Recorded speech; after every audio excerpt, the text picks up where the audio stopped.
GCSE mocks are coming up fast and maybe you don't know where to start from. Like many students, I've been in your shoes, and in this video I'll be talking about what study techniques work and what don't, so that you guys don't have to make the same mistakes I did. If you're new here, hi, my name's Ahmed and I'm a Year 11 GCSE student, and in this video I'll be giving you some of the best techniques for you to ace your mocks. I'll also be answering some of your burning questions, so let's start with some quickfire.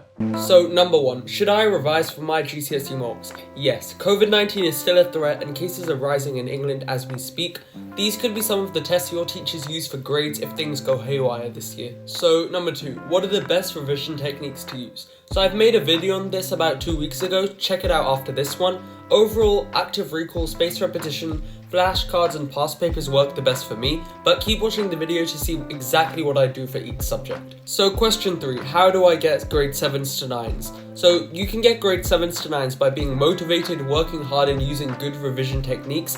Basically, with those 3, anyone can get top grades. If you believe in yourself, you'll definitely flourish when it comes to GCSE. Before I go into what I do for specific subjects, here are some passive revision techniques that don't really work at all. I'll have a more detailed video on this coming soon. So constant rereading, good to do before revising a subject, but will never work when you do it too much, as well as when it comes to answering questions. So, note-taking overload. Another useful thing to do at the start but not overdo. Remaking notes into aesthetic Pinterest pages won't help at all no matter how nice they look, and I can tell you this is from some year 7 experience that I had to go through. So, highlighting the entire page. Once again, it can be good in moderation, but will never help when you highlight the entire paragraph or just read and highlight constantly to make it seem like you're working. Now, the moment I hope you've waited for. What I do to revise every separate subject of mine. I have 10 subjects that I do. Last one's art, so no revision for that. But if you're curious, go check the rest out in the description below. So let's start with English literature. Notes, quotes, and context retrieval. This holy trinity for English lit has saved me multiple times. Notes mean all the language analysis your teacher taught you to do or that you taught yourself. Quotes should span the entirety of the book, play, or poem to analyze with said language analysis, and then the context should be adding in the extra information in your essays to get you that grade 9 if done well. Practicing those essays and their structure is the cherry on top, and then you have that top grade for English lit.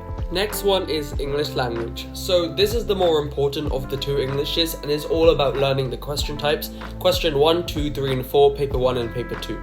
Of course, everyone's favourite is question 1 on both papers, and that's guaranteed marks right there, but learning how to do the others quickly and well will get you those coveted grade 7s, 8s and 9s. Doing practice papers should be a priority in year 11 especially, because as my teacher says so very well, if you fail English language, McDonald's or the chicken shop is all really that's left as your career. That's some motivational advice right there, to be honest. In all seriousness, try your best for this subject and it should be smooth sailing. You can always retake it if worst comes to worst. If you're finding the video useful, please like, share, comment and subscribe. We're growing amazingly fast thanks to you guys and your support, and seriously, I can't thank you enough. Back to the subject tips. Next one is maths. Just like English language, maths is one of those subjects where you need to do well. It's synonymous with practice and the best learnt theory will be done with practice, and I can't stress this enough. Do as many past papers and questions as humanly possible and make resources to remember those important equations and theorems. One thing you should know is getting behind in maths can be really hugely impacting, so go for help as soon as you need it. Don't let that topic bite you when it comes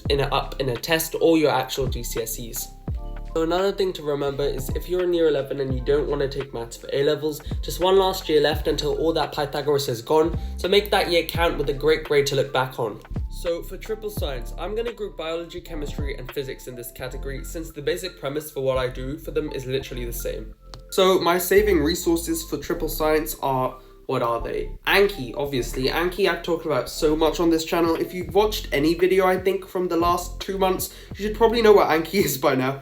And the other thing I use is Seneca. I'm using it in that clip that you just watched. And Seneca is something I only recently started using about 2-3 months ago. So it's kind of relatively new for me, but it's so useful and I highly recommend it. It can't be a GCSE mocks video without me talking about practice. So Save My Exams, Physics and Maths Tutor. I get my practice papers from there and they're so amazing. And yeah, go use those practice papers. Definitely if you do Edexcel. I'm not sure for AQA, maybe use those too. So for languages, I do French and German GCSE. If you've read the description, you'll know those Okay, so with languages, the best tip I can give is know your vocabulary. There's something called the 80-20 rule or the Pareto principle when it comes to language learning. 20% of the words are used 80% of the time. If you're able to perfect these basic words like c'est and c'est sera, then it'll be much easier for you to do that in the exams. So I'm not going to give separate advice for every exam.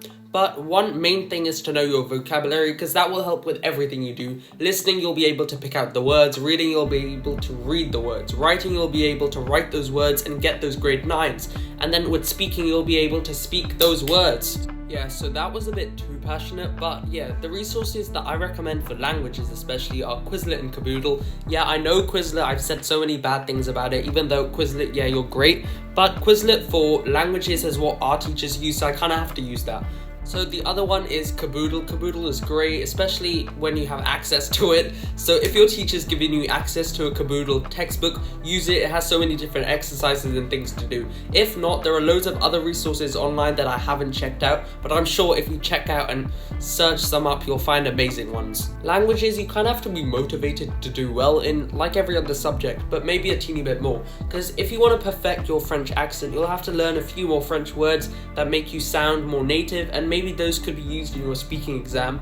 So yeah, there's so many different things you can do for languages that I haven't explored, but go check out things online and I'm sure you'll be able to ace your language exam. Last subject I'll be talking about is history. You guys are going to hate me after this, but the best thing to do for history is practice. So yeah, doing those 8 and 16 mark questions to time will allow you guys to get the best possible marks. The learn and practice method, in my opinion, is the best, and if done a lot and done well, it has potential to get you 90%. If you want a better understanding of the topic content, refer to BBC Bite Size in your textbook if you already have one to know exactly what to write. Thanks so much for watching this video. Please like, share, comment and subscribe if you find it useful. If you want to watch more GCSE study tips videos, then check out my playlist linked on my channel homepage.